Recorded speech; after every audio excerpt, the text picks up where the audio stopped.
ఏబు ఏబు యొక్క కుటుంబంలో ఉన్నటువంటి పిల్లలు దినదినము ఆ రీతిలో భోజనాలు చేసుకుంటూ ఉండేవాళ్ళు. ఏబు ఏం చేసేవాడో తెలుసా? నా పిల్లలు దేవుని స్తుతించకుండా, దేవునికి మొరపెట్టకుండా చేస్తున్నారేమోనని దేవుడు ఏబు ఆ దేవునికి మొరపెడతా ఉండేవాడు. పాపము ఆ పిల్లలు తప్పు లేదు, కానీ ఎవరు తప్పు? సాతానుడికి దేవునికి పంతం కలిగింది.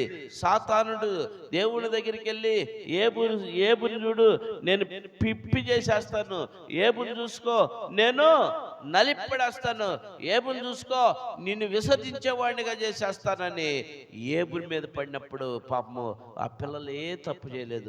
ఆ పిల్లలకి ఏమీ తెలియదు. అన్యాయంగా ఈ సాతానుడి వల్ల ఆ పిల్లలు ఏమైపోయారు? 10 మంది చనిపోయారు. పిల్లరా, అన్యాయముగా ఊరకనే చనిపోయారు.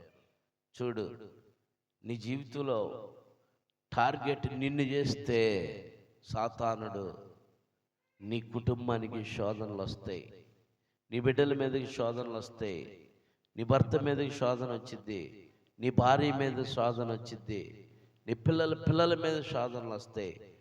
సాతానుడు నిన్ను టార్గెట్ చేస్తే గుర్తుపెట్టుకో, నువ్వు సాతానుడికి దొరకకుండా నువ్వు జీవించాలంటే నువ్వు ప్రభుని చేరాలా, ప్రభు మార్గంలో నడవాలా, ప్రభు చెంత ఉండాలా, ప్రభుతో సహవాసం చేయాలా, ప్రభుని వెంబడించాలా, ప్రభు సన్నిధిలో నువ్వు నిత్యము ఆయన సన్నిధిలో నువ్వు ఆయన ఆరాధిస్తూ ఉండేవాడుగా ఉండాలా. అప్పుడు నిన్ను బట్టి నీ కుటుంబము రక్షించబడింది. పిల్లరా, నేను దావీదు తెలియపరుస్తున్నాడు, నేను నా ఇంటి వారు యెహోవాని సేవించేదమని. మరి నువ్వు అనగలుగుతున్నావా? రాజుగా ఉన్నటువంటి దావీదు, నేను నా ఇంటి వారము యెహోవాని సేవించేదమో, నువ్వు అనగలుగుతున్నావా?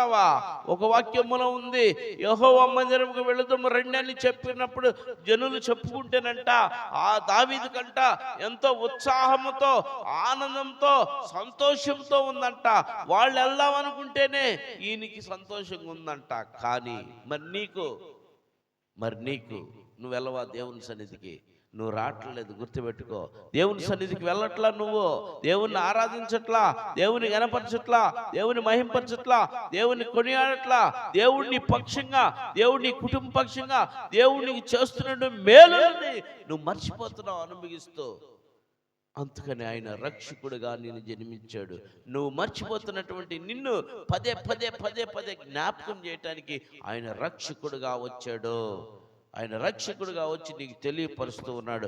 నిత్యం ప్రతి దినం తెలియపరుస్తూ ఉన్నాడు. ప్రతి దినం నీకు తెలియపరుస్తూ ఉంటే, ప్రతి దినమైనటువంటి ఆ మాటలు నువ్వు అంగీకరించకుండా, నీ చెవుని పెట్టకుండా, దేవునికి వ్యతిరేకంగా, దేవుడి సన్నిధికి వ్యతిరేకంగా నువ్వు జీవిస్తూ ఉంటే దేవుడు ఊరుకుంటాడా? ఊరుకోడు. దేవుని సన్నిధికి నువ్వు, దేవుని మందిరానికి నువ్వు, దేవునికి నువ్వు వ్యతిరేకంగా ఉంటే దేవుడు ఊరుకుంటాడా? ఊరుకోడు. దేవుని కన్నుగుడ్డు ముట్టినట్టే దేవుని సన్నిధిని నువ్వు పాడు చేయాలనుకుంటే, దేవుని మందిరాన్ని నువ్వు పాడు చేయాలనుకుంటే దేవుడు నిన్ను పాడు చేస్తాడు. గుర్తుపెట్టుకో, దేవుడు నిన్ను పాడు చేస్తాడు. దేవుని సన్నిధిలో దేవుని సన్నిధి నేనెప్పుడు పాడు చేస్తానయ్యా? దేవుని సన్నిధికి నేనెప్పుడు పాడు చేస్తున్నాను? దేవుని మందిరాన్ని నేను ఎప్పుడు పాడు చేస్తున్నాను నువ్వు అనుకుంటున్నావేమో. ఒక్క ఆత్మని అబ్జెక్షన్ చేసావంటే, ఒక్కళ్ళన్నా నువ్వు వాళ్ళకి వ్యతిరేకంగా చెప్పావంటే, దేవుని సన్నిధి గురించి, దేవుని సేవకుడు గురించి, లేక దేవుని పరిచర్య నిమిత్తం, దేవుని సన్నిధిలో జరుగుతున్నటువంటి ఆరాధన నిమిత్తము ఒక్క మాట కూడా దోషణగా నువ్వు మాట్లాడావంటే, మనిషి కుమారుడి కన్నా నేను క్షమిస్తాడు కానీ పరిశుద్ధాత్మ దేవుడు నేను క్షమించడని వాక్యం తెలియపరుస్తూ ఉంది. నిన్నే కాదు, నీ కుటుంబమే కాదు, నీ పిల్లలు తరతరాలు నిన్ను క్షమించదో.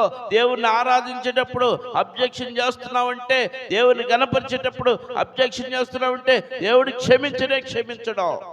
గుర్తుపెట్టుకో, ఆయన నిన్ను రక్షించడానికే వచ్చాడు.